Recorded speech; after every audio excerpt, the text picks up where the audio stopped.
بسم اللہ الرحمن الرحیم ولولا ان كتب اللہ علیہم الجلاء لعذبہم فی الدنیا ولہم فی الآخرۃ عذاب النار ذلک بأنہم شاقوا اللہ ورسولہ ومن یشاق اللہ فإن اللہ شدید العقاب ما قطعتم من لینۃ او ترکتموها قائمۃ علی اصولها فبإذن اللہ وَلِيُخْزِ الْفَاسِقِينَ وَمَا أَفَاءَ اللَّهُ عَلَى رَسُولِهِ مِنْهُمْ فَمَا أَوْجَفْتُمْ عَلَيْهِ مِنْ خَيْلٍ وَلَا رِكَابٍ وَلَكِنَّ اللَّهَ يُسَلِّطُ رُسُلَهُ عَلَى مَن يَشَاءُ وَاللَّهُ عَلَى كُلِّ شَيْءٍ قَدِيرٌ صدق اللَّهُ مَوْلَانَا الْعَظِيمُ وَصَلُّوا عَلَى الْحَبِيبِ اللهم صل على سيدنا ومولانا محمد وعلى آله وأصحابه. سورہ حشر کی ابتدائی 2 آیات ہم نے پڑھی جس میں اللہ کریم نے قبیلہ بنو قریظہ یعنی یہود کا وہ قبیلہ جو مدینہ طیبہ میں آباد تھا ان کے اخراج کا ذکر فرمایا کہ کس طرح اللہ تعالیٰ نے نبی کریم رؤوف الرحیم صلی اللہ تعالیٰ علیہ وسلم کا رعب ان پر طاری کر دیا اور وہ خود اپنے گھروں کو گرا کر اور چھوڑ کر چلے گئے اور اللہ کریم نے بغیر جنگ کے اپنے نبی کو فتح بھی عطا کی، زمین بھی عطا فرمائی اور مال غنیمت بھی عطا فرمائی. اب آگے اس کی تقسیم کے بارے میں اللہ کریم ارشاد فرما رہے ہیں کہ اس پر کس کا کتنا حق ہے. ایک وہ مال غنیمت ہے جو جنگ لڑ کے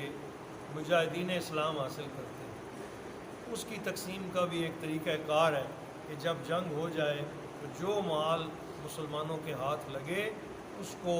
تمام مجاہدین میں تقسیم کیا جائے اور پھر اس میں ضرورت مندوں کا محتاجوں کا حق بھی رکھا گیا. یہ مال جو بغیر جنگ کے ملے اس کی تقسیم الگ سے بیان فرما دی. فرمایا وَلَوْلَا أَن كَتَبَ اللَّهُ عَلَيْهِمُ الْجَلَاءَ، اور اگر نہ لکھ دی ہوتی اللہ نے ان کے حق میں الجلاء جلاوطنی، اگر اللہ نے ان کے حق میں یہ جلاوطنی نہ لکھ دی ہوتی لَعَذَّبَهُمْ فِي الدُّنْيَا، اللہ فرماتا ہے ہم انہیں دنیا میں ہی عذاب دیں. یہ میرا طریقہ ہے کہ ہم نے ان کے لیے جلاوطنی لکھ دی تھی، در وطن سے در بدر کرنا لکھ دیا تھا، ورنہ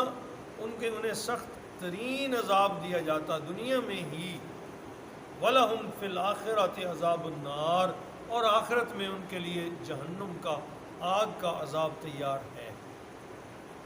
ذَلِكَ بِأَنَّهُمْ، اور یہ سزا اس لیے دی گئی ہے، یہ جو گھروں سے نکالا گیا، ان کے باغ، ان کے گھر، ان کے قلعے ان سے لے لیے گئے، وجہ کیا تھی؟ یہ اس وجہ سے تھا شاق اللہ و رسولہ، کہ وہ اللہ اور اس کے رسول کے مخالفت کرتے اور انہیں تکلیف پہنچاتے. اللہ کو تو تکلیف پہنچا نہیں سکتے، حقیقت میں وہ رسول اللہ کو تکلیف پہنچاتے. گویا اللہ کریم نے فرمایا جو میرے رسول کو تکلیف پہنچائے، جو میرے رسول کو اذیت دے، وہ صرف اللہ کے رسول کو اذیت نہیں دیتا، وہ مجھ خدا کو بھی اذیت دیتا ہے، مجھے بھی تکلیف دیتا ہے. تو کہا یہ سزا انہیں اس لیے دی گئی ہے کہ وہ اللہ اور اس کے رسول سے شدید مخالفت کرتے ہیں، کفار کے ساتھ مل کر آئے روز نئی پلاننگ کرتے کس طرح سے مسلمانوں کو تکلیف دی جائے. وَمَن يُشَاقِ اللَّهَ، اور جس نے مخالفت کی اللہ کی، فَإِنَّ اللَّهَ شَدِيدُ الْعِقَابِ، تو بے شک اس کے لیے سخت ترین عذاب تیار کیا جائے. مَا قَطَعْتُم مِّن لِّینَةٍ أَوْ تَرَكْتُمُوهَا قَائِمَةً عَلَىٰ أُصُولِهَا. اب دوسری چیز یہ تھی کہ جب وہ جلا وطن ہو رہے تھے تو مسلمانوں نے، صحابہ کرام نے آگے بڑھ کے ان کے درخت کاٹ دیے. تو 2 رائے بن گئی.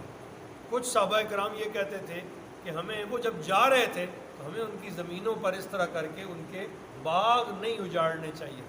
کچھ یہ کہتے تھے کہ کیونکہ اللہ نے انہیں سزا دی ہے اور یہ اللہ کا حکم ہے لہٰذا کاٹنا ضروری ہے، تو درخت کاٹ دیے. تو اس رائے پر بھی اللہ تعالیٰ نے صحابہ کرام کی اس رائے پر بھی فیصلہ خود ارشاد فرمایا. سنا ما قطعتم من لینۃ، جو کھجور کے درخت تم نے کاٹ ڈالے ہیں اور ترکتموہا یا جن کو تم نے چھوڑ دیا ہے قائمۃ علی اصولہا کہ وہ اپنی جڑوں پر کھڑے ہیں فباذن اللہ یہ سب اللہ کی اجازت سے سب اللہ کریم نے ایسا کرنے کے لیے کہا ہے، یہ تم نہیں کر رہے، یہ اللہ کی اجازت سے ہے۔ وَلِيُخْزِ الْفَاسِقِينَ اور اس لیے کروایا گیا ہے تاکہ فاسق ذلیل ہو جائیں، رسوا ہو جائیں، انہیں سمجھ آ جائے ایسے بھی ہوتا ہے۔ انہوں نے تو کبھی سوچا بھی نہیں تھا، بڑے بڑی گڑیوں اور کلوں میں وہ تھے، اور وہ کہتے تھے کہ بڑے سے بڑا دشمن بھی آئے گا ہم تو اندر بند ہو جائیں گے، کوئی ہمیں نقصان پہنچانے والا نہیں۔ ان کے تو وہم و گمان میں بھی نہیں تھا کہ ان کے ساتھ یہ ہونے والا ہے کہ وہ اپنے گھر بھی باقی نہیں رکھ سکیں گے۔ تو اللہ کریم فرما رہے ہیں ہم نے یہ علامتی طور پر اجازت عطا کی، ان کے درخت بھی کاٹو تاکہ انہیں سمجھ آ جائے کہ ہم اپنا کچھ بھی بچا نہیں پائے۔ وَلِيُخْزِ الْفَاسِقِينَ اور تاکہ فاسقوں کو رسوا کر دیا جائے، ذلیل کر دیا جائے۔ یہاں تک یہ بیان کر کے آیت نمبر 6 میں اللہ کریم نے اس مال کی طرف اشارہ فرمایا جو غنیمت کے طور پر باغوں کی شکل میں، ہتھیاروں کی شکل میں، دیگر تمام اموال جو گھروں میں موجود تھے وہ مسلمانوں کو بغیر جنگ کے ملے۔ فرمایا وما افاء اللہ علی رسولہ اور جو مال پلٹا دیے ہیں اللہ نے اپنے رسول کی طرف، منہم ان سے لے کر، فما اوجفتم علیہ من خیل تو اے میرے نبی کے غلاموں نہ تو تم نے ان پر گھوڑے دوڑائے ہیں، ولا رکابن اور نہ اونٹنیاں دوڑائی ہیں، یعنی تم نے کوئی جنگ نہیں کی، تم نے کوئی محنت نہیں کی، تم ان کے پیچھے گھوڑے اور اونٹ لے کر نہیں دوڑے کہ تمہیں وہ مال ملے ہوں۔ ولیکن اللہ یسلط رسلہ علی من یشاء یہ تو اللہ کا کرم ہے، وہ اپنے رسولوں کو جن پر چاہتا ہے مسلط کر دیتا ہے۔ اللہ نے اپنے رسول کو خود ان پہ مسلط کر دیا، حضور کا رعب طاری کر دیا گیا تھا۔ جب سرکار نے فرمایا نا کہ 10 دن کے اندر اندر اپنی گڑیاں، اپنے کلے، اپنے گھر چھوڑ کے چلے جاؤ اور بال بچے سمیت یہاں مدینہ طیبہ چھوڑ کے نکل جاؤ، یہ سرزمین مسلمانوں کی سرزمین، یہ تمہارے وجود سے پاک ہوگی۔ تو صحابہ کرام میں سے کچھ ایسے تھے کہ سرکار دو عالم صلی اللہ علیہ وسلم کے ارشاد کے بعد ان کے دلوں میں بھی یہ گیا کہ حضور نے ان کو کہہ دیا یہ تو اتنی بڑی طاقت ہے، یہ کیسے جائیں گے؟ لیکن 5واں دن گزرا اور 6ٹی صبح وہ سارے اپنے گھر خود ہی گرا رہے تھے اور خود ہی چھوڑ رہے تھے، ابھی کوئی کمک نہیں، کوئی طاقت نہیں آئی۔ اللہ کریم نے ان کے دلوں پر رسول اللہ کے اس قول کی ہیبت طاری کر دی کہ اگر ہم نہ گئے تو پتہ نہیں یہ ہمارے ساتھ کیا کر دیں گے۔ جنگیں احد اور اس سے پہلے جو پہلی جنگ تھی جنگ بدر، اس میں وہ نقشہ تو دیکھ چکے تھے کہ یہ 313 بھی ہزاروں پہ بھاری ہے۔ تو اللہ کریم نے اپنے حبیب مکرم صلی اللہ علیہ وسلم کی زبان کا رعب ان پر طاری کر دیا۔ تو فرمایا یسلط رسلہ علی من یشاء اللہ کریم تسلط بخش دیتا ہے اپنے رسولوں کو جس پر چاہتا ہے۔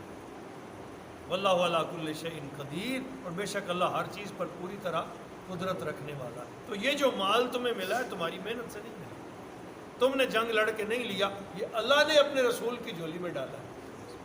یہ اللہ نے اپنے حبیب کی جھولی میں ڈالا ہے۔ تو فرمایا ما افاء اللہ علی رسولہ جو مال پلٹا دیا ہے اللہ نے اپنے رسول کی طرف، من اہل القری ان بستی والوں کا، فللہ وہ مال سب سے پہلے اللہ کا ہے، وہ مال سب سے پہلے اللہ کا ہے، وللرسول اور پھر اللہ کے رسول کا ہے، ولذی القربی پھر قریبی رشتہ داروں کا ہے، والیتامی پھر یتیموں کا ہے، والمساکین پھر مسکینوں کے لیے ہے، وابن السبیل اور مسافروں کے لیے ہے، راہ چھوٹے مسافر ان کے لیے، کہ لا یکون دولۃ بین الاغنیاء منکم تاکہ وہ مال تم میں سے صرف جو مالدار ہیں ان کے پاس ہی گردش نہ کرتا پھرے۔ وما آتاکم الرسول اب آگے رسول بیان کیا، فرمایا جو تمہیں اللہ کا رسول دے فخذوہ وہ لے لو، وما نہاکم عنہ فانتہوا جس سے میرا رسول روکے اس سے رک جاؤ، واتقوا اللہ اس معاملے میں اللہ سے ڈرو، ان اللہ شدید العقاب بے شک اللہ بڑی سخت گرفت فرمانے والا ہے۔ کہا میرا رسول تمہیں ایک دھاگا دے یا بوریاں بھر کے دے، یہ اس کی مرضی ہے۔ ایک تو سرکار کو اختیار دے دیا اور پھر ایک اصول نازل کر دیا کہ دین نام ہے اس چیز کا کہ تم نبی کی مرضی پر اپنی مرضی قربان کرو، رسول اللہ کی مرضی پہ اپنی مرضی، حضور کے حکم کے تابع ہو جاؤ، جو سرکار دیں وہ لے لو، جو نبی پاک روک دیں اس سے رک جاؤ۔ نبی کا حکم امر ہے، ہر حال میں اس کی اتباع ضروری ہے، پیروی ضروری ہے، اور سرکار کی منی یعنی حضور کا نہ کر دینا یہ نہ ہے اللہ کی طرف سے، اب تم آگے نہیں بڑھ سکتے، اگر بڑھو گے تو اللہ کے نافرمان کہلاؤ کہ رسول اللہ کی بات اللہ کی بات ہے۔ حکم نازل کر دیا، کہا وہ پہلے تو رسول اللہ کا حق ہے وہ رکھیں جتنا چاہتے ہیں، اس کے بعد پھر رشتہ داروں کو دیں، پھر یتیموں کو دیں، پھر مساکین کو دیں تاکہ کوئی اس سے محروم۔ اسی طرح سرکار نے وہ سارا مال حکم فرمایا اور تقسیم فرما کے 1/5 حصہ اپنے لیے رکھا، اور پھر اس کو بھی صدقات کی شکل میں سارے کا سارا غربا اور مساکین میں تقسیم کر۔ اللہ تعالی ہم سب کو طریقہ نبوی پہ عمل کی توفیق عطا کرے۔ وما علینا الا